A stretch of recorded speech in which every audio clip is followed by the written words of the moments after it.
We Can Do It! Programang hatid ay kwentong buhay na puno ng inspirasyon at aral mula sa ating mga kababayan worldwide. We Can Do It! Dito lang sa inyong 702 DZAS, FEBC Radyo TV.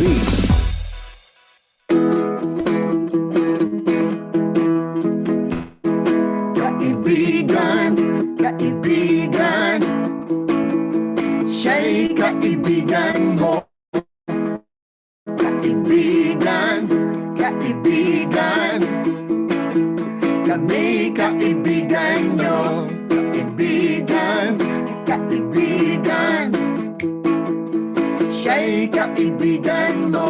Kaibigan, kaibigan, kami kaibigan nyo.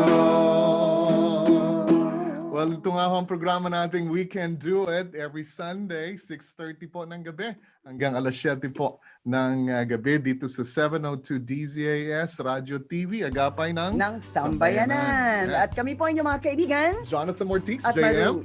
At Maru Cepeda Javier, MCJ. Yeah. Ate Maru, gumaganda ang buhok mo.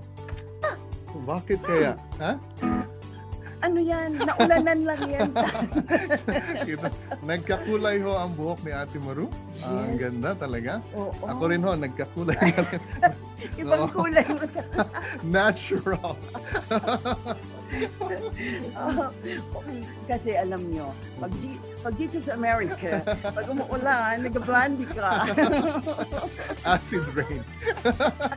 Well, mga kaibigan, dito sa technology, we're coming together wherever we are. Sa diaspora nga, no? Wherever the Filipinos are, nandun tayo. And we're just so happy we can do it. Yun ho ang team natin. Yes. We can do it sa tulong po ng Panginoon. And we have a special guest today. Yes, Aha. yes.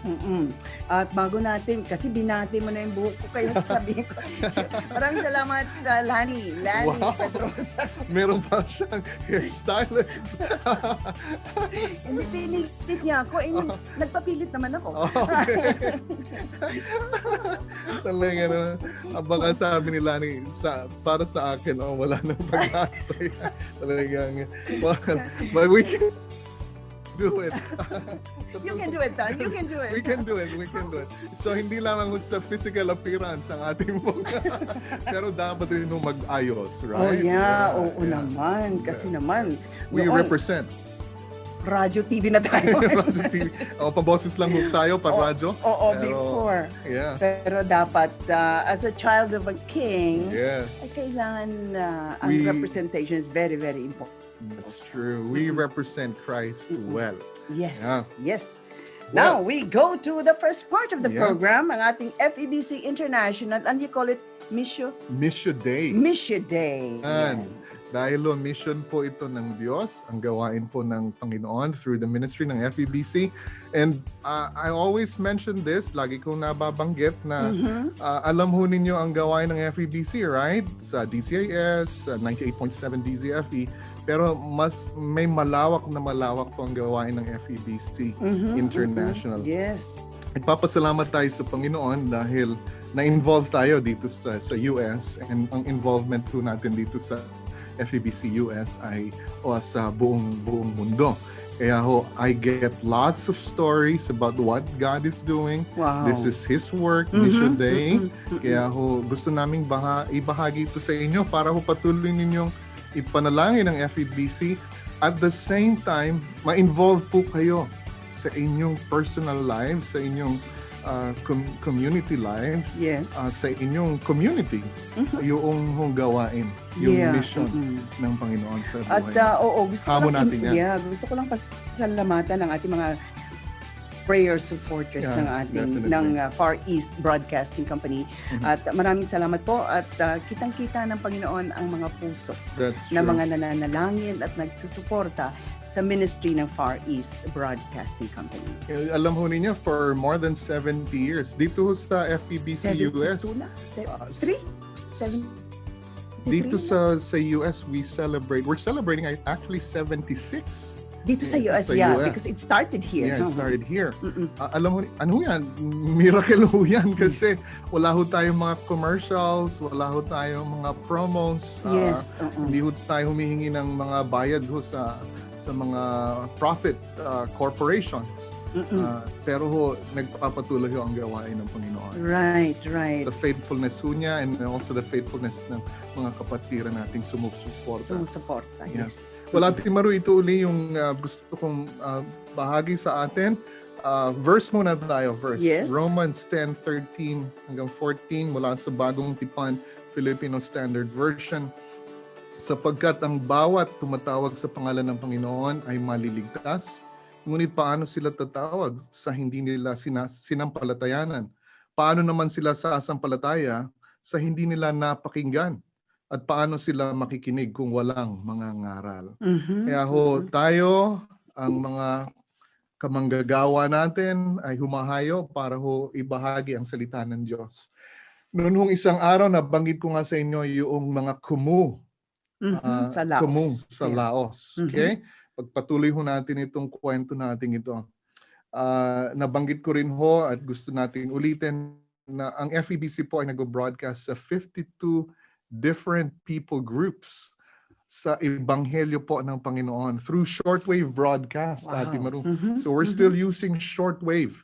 Dito po sa mga Kumu people groups sa Laos, alam mo naman ninyo, ang Laos is one of the 5 remaining communist countries in the world. Ang Kumu ay comprised of 11% ng total population ng Laos at nakatira rin sila sa Thailand and Vietnam.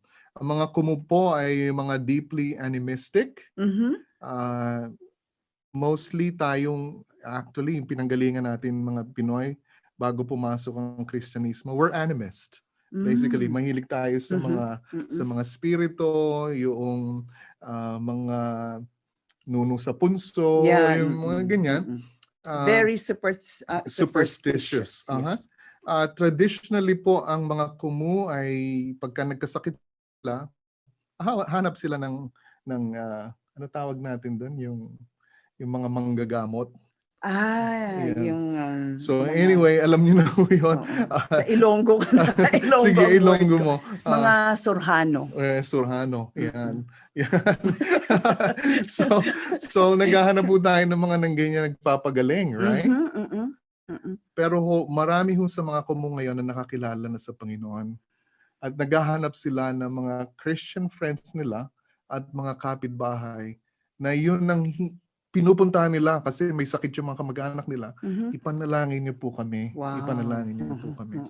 In early 2020, si Olina, iniban natin ang pangalan. Okay? Yes. Nakakilala po sa Panginoon. Her zeal for the faith ay nagkaroon po siya ng passion sa mission ng Diyos. Wow. Kaya nagsishare siya sa kapitbahay nila, sa neighborhood nila, sa community nila. She recently led 24 families, over 100 people to Christ. Wow. Yeah. Praise Ito God. po sa isang Kumu believer na ito.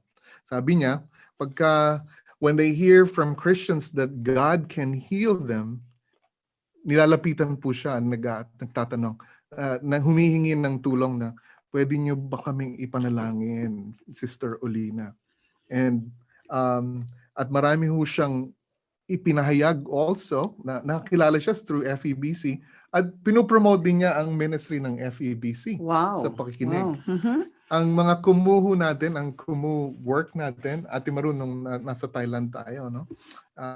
I'm very, very happy to see how they are being trained. Yung mga Kumu leaders. Yung ating Kumu broadcaster. For the mission. For the mission. So, hindi ko mabigay yung mga details kasi yes. we want to keep them safe.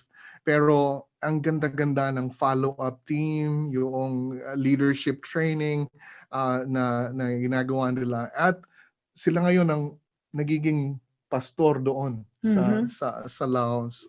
So yung Bible Teaching Radio programs so natin ay nakapagdala ng marami-raming kaluluwa sa Panginoon. At ito ngang mga nagiging nakakilala, natitrain sila, nagiging leader sila. Sila naman ang nagpapahayag ngayon sa Oh. kanilang mga communities at sa iba pang mga communities. Sabi nga natin uli, gusto kong bagitin ito. 40 years ago, there were approximately 6,000 Kumu Christians sa Laos.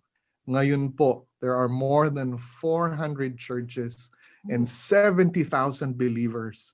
They are following Jesus, Praise rejoicing in God. their new life in Christ. At they are pretty much highly persecuted. Ito pong mga Kumu believers natin. Kaya mga kaibigan, mga kapatid, ito po ang gawain ng Panginoon. Mission Day. Ang nakikipagtulungan po ang FEBC. We're part of what God is doing all over the world, and ito sa particular people group na to sa Kumu ay ginagawa natin yung pwede natin gawin, the best that we can do to share the gospel of Jesus Christ. Ayun. Napakaganda tan kasi ang broadcasting FEBC is a part of the church planting, no? Yeah. Nice. At yun nga broadcaster natin kasi walang mga pastor doon sa mga remote Right. villages. Sabi nga nila, kayo po ang pastor namin sa radyo. Sa radyo. And this is shortwave, Ate Maru. Shortwave ito. Wow. The old technology. Oo. Sa radyo pa rin sila nakikinig. Yeah. Glory. Yeah. So yan po Thank ang you, Lord. FEBC International Mission Day. Yes. You can do it. We can do it. Really, we can do it too. You can do it. We can do it. Really, we can do it too. Sa tulong po ng Diyos, nothing is impossible with God. Tayo po ay tutulungan niya, tayo po ay palalakasin niya para maipahayag natin ang salita. Amen. Thank you, Lord. Thank you, Lord. Well, our guest for today, kasi first week of the month, Yes. alam mo naman tayo, first Sunday, we always start the month with the Word of God and worship natin sa Kanya. Samba natin. Samba natin. Yeah. Okay. Our guest is an ordained pastor of the United Church of Christ in the Philippines, currently assigned to the United Church of the Good Shepherd in Mandaluyong. Yes. Alam ko tong church na to. Dito ako kinasal. Yan. United Church of the Good Shepherd. At ang dami kong mga kaibigan dyan. Hello. And then, of course, siya din ay registered social worker. Dan siya ay graduate of Master of Divinity sa Union Theological Seminary. UTS. And yes, and currently in a PhD program of Wow. Philippine Christian University. So, tatawagin na ba natin siyang doktor? Pwede rin. Pwede rin. He is married for 30 years, no? And Right. blessed with 4 children. Napaka nitong family na ito. I know them personally. Siya ay nagpastor na for 15 years. Wow. Kaya excited na siguro ang ating mga tagapakinig. Let's welcome. Ako rin, excited ako. Yeah, first time mo kay Pastor. Opo. Okay. Let's welcome po sa atin si Pastor Rick Bernardino. Hello, Pastor. Kamusta? Thanks for your time, Pastor. Po, salamat po. The privilege is mine.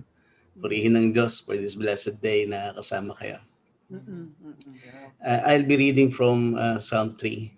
Psalm Yeah. chapter 3, Pastor. Psalm Oh, chapter 3, yes. yes, bless our heart. Yes. Psalm chapter 3. O Lord, how many are my foes?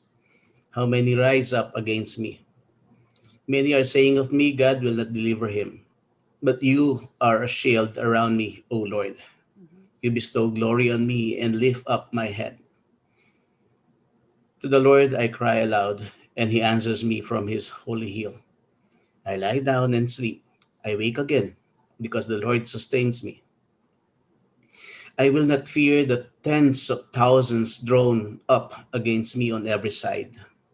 Arise, O Lord, deliver me, O my God. Strike all my enemies on the jaw, break the teeth of the wicked. From the Lord comes deliverance, and may your blessing be on your people. God bless the reading of God's word. Mhm. Yun po. Yung takot, fear is real. Pero mas nakakatakot ay ang patayin ka o pag nasaan kang patayin ng sarili mong anak.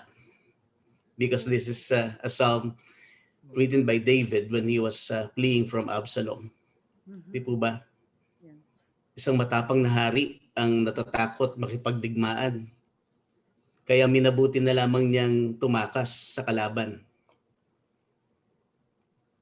Isang matagumpay na hari, sino ba ang kanyang kalaban? At bakit niya ito kinatatakutan? Sa dami ng kanyang naging digma sa buhay, ganun pa siya natatakot.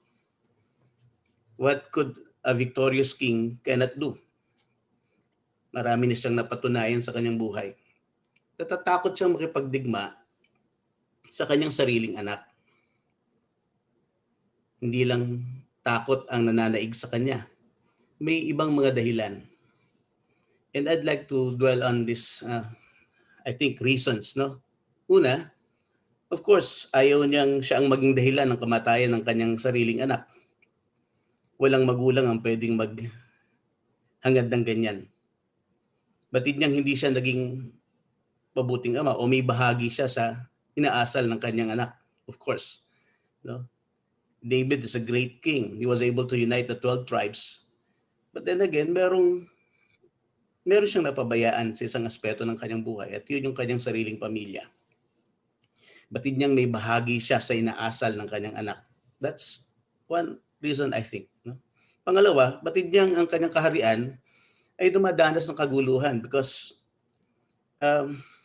bakit ang isang kapamilya mo pa ang magnanasa ng kamatayan mo? So there is really this chaos, no? Sa kanyang pinamumunuang bayan. Nung una, siguro naging maganda ang kanyang pamamahala. But eventually, lahat ng tao naman, kahit ang haring malapit sa Diyos, ay mayroong kahinaan.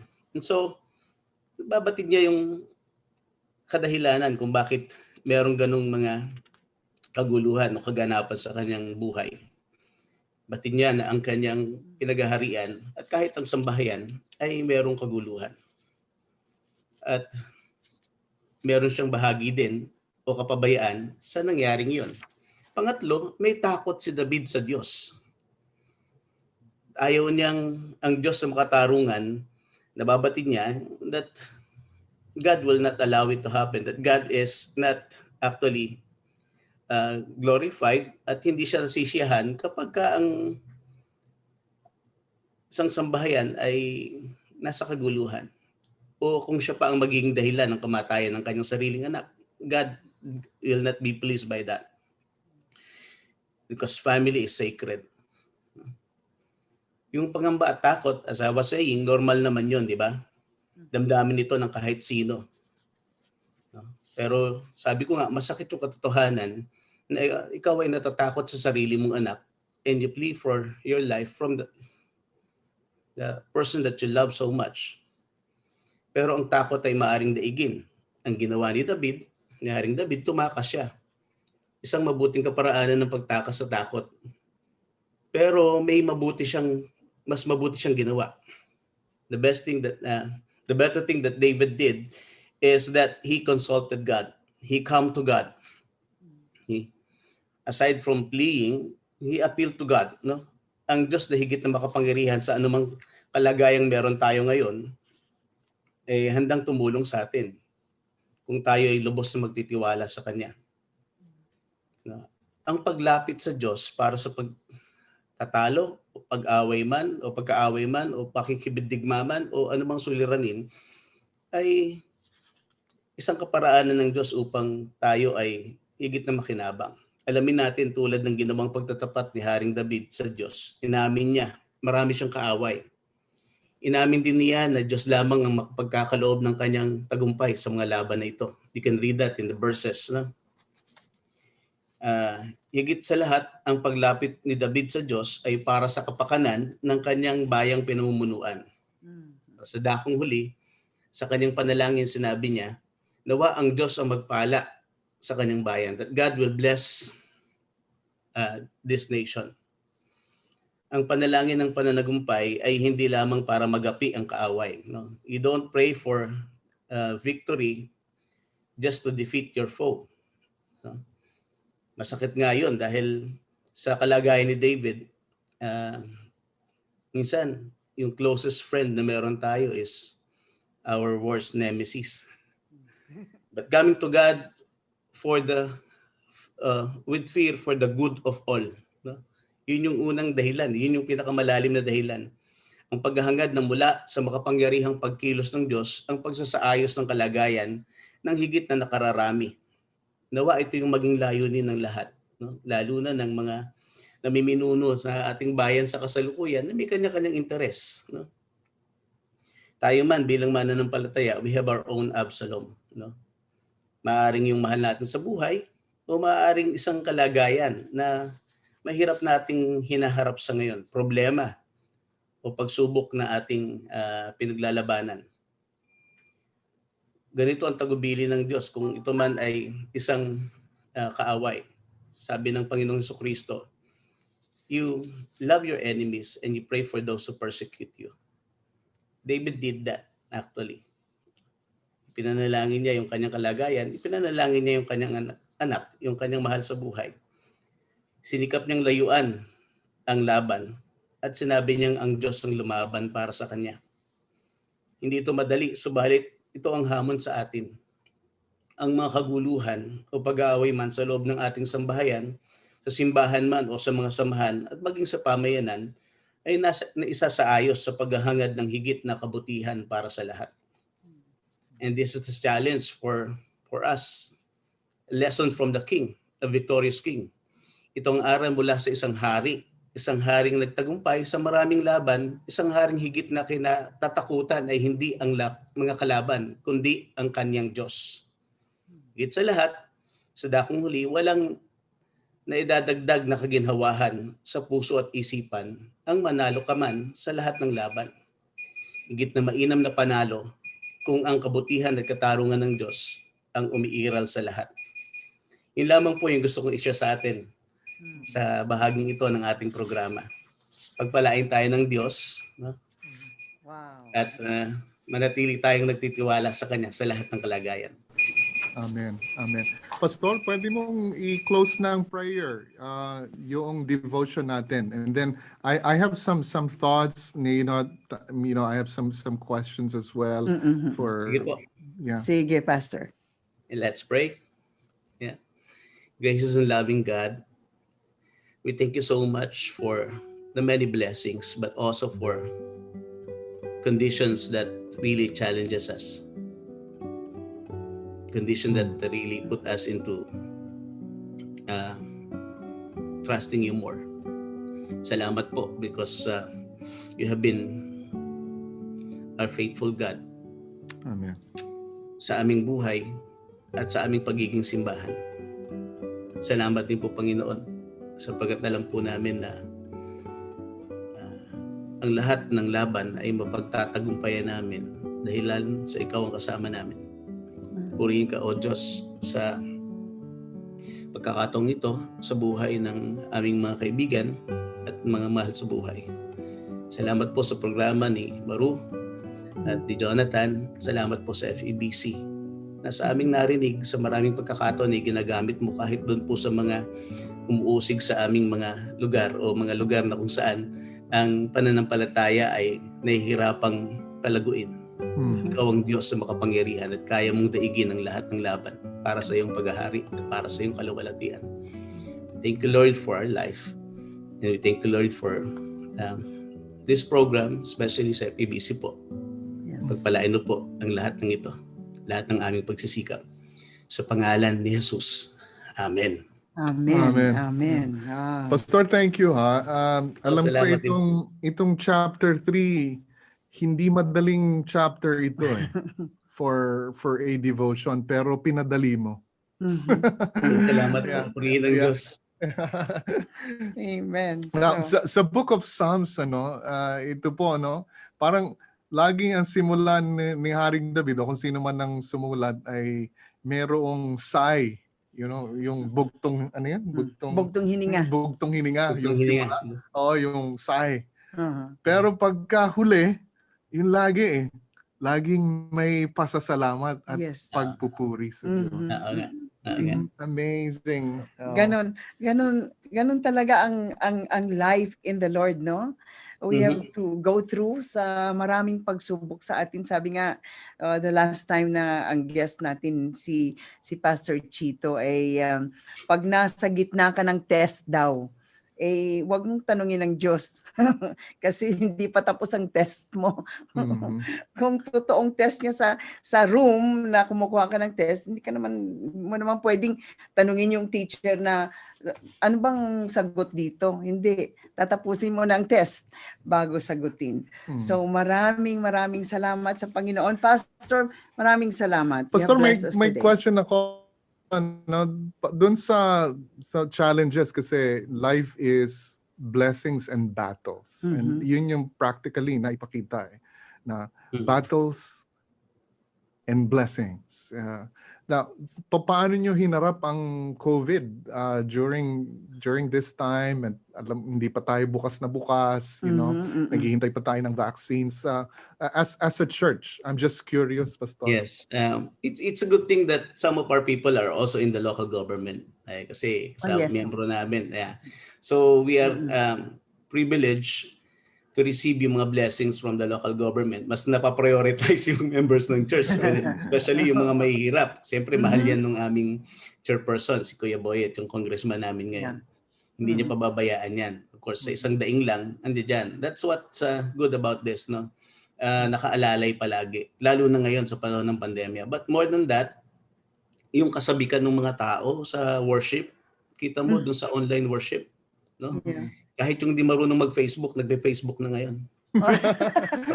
Hindi talaga marunong gumamit ng gadgets. They were really trying to learn because that's the only means na makapag-uusap kami. And when we come to a meeting like yung Zoom, kita mo yung, damo mo yung excitement eh. I think that's enough for us to face survive yung condition ng COVID, no? And although excited nga na magkaroon na ng physical, face-to-face worship, service, siyempre restricted yung marami. 65 years yung maraming members ng church, no? Correct, yeah. 5 years old. Hindi na sila makakadalo. 18 years below, hindi rin makakadalo. So yung mga young adult and youth lang yung pwedeng makasama namin. So sabi nila, sana payagan din, no? But sabi nyo nga, ginagawa din naman ng ating gobyerno yung kaparaanan para makarating yung mga vaccines. And yun, we continue to pray. Yung mga pastors namin dito, kaming tatlo, we come to God every Monday morning for the prayer. Sabi na, kahit na at least tatlo, may social distancing naman yan. Yes, Mas malapit lalo ang pananalangin, mas marubdob. No, sabi nga, kay David, in the same case ni David, hindi natin to laban eh. Laban na to ng Diyos. Hindi na natin kakayanin eh. Right. Yes. It's way beyond us. No? Sabi namin, buong mundo nagsakripisyo dito. So, sino bang pwedeng humarap dito? Kahit anong gawin natin. But it's God's battle. Right. Yeah. Well, thank you, Pastor. It's a really wonderful reminder for us na pagka nandyan yung mga challenges, nandyan rin naman yung kasagutan ng how to respond correctly, like prayer, what you've said. Yes. Manalangin talaga, magtiwala sa Diyos. You know, yun yung sinabi ni King David. Thank you. Thank you so much, Pastor. I'm blessed. Tapos na ako ng aking 2 shots. Ako wala pa. Kami, actually, dito, tinatanong nga kung gusto mo o hindi. Ang ginagawa ng local government, okay, magpa-reserve kayo. Kung ayaw nyo talaga, at least meron kayong reserve na reservation. Yeah. Pa-register kayo. Para alam. Okay. Pastor, thank you so much, and regards to the family, regards to all the members of the sa UCGS. I miss them. I miss everyone. At pag natapos ito, baka makauwi na rin tayo. Yes, please. Thank you again, Pastor. We can do it sa tulong po ng Panginoon. Yes. We can do it. Yes, we can do it. With Christ who gives us strength, we can do it. Yes, we can do it. with Christ who gives us strength. Yes, mga kababayan, we can do it with the help of the Lord. Bye-bye and see you again next week. God bless. Bye-bye. God bless. Inyong narinig ang We Can Do It dito lamang sa inyong 702 DZAS FEBC Radio TV, Agapay ng Sambayanan.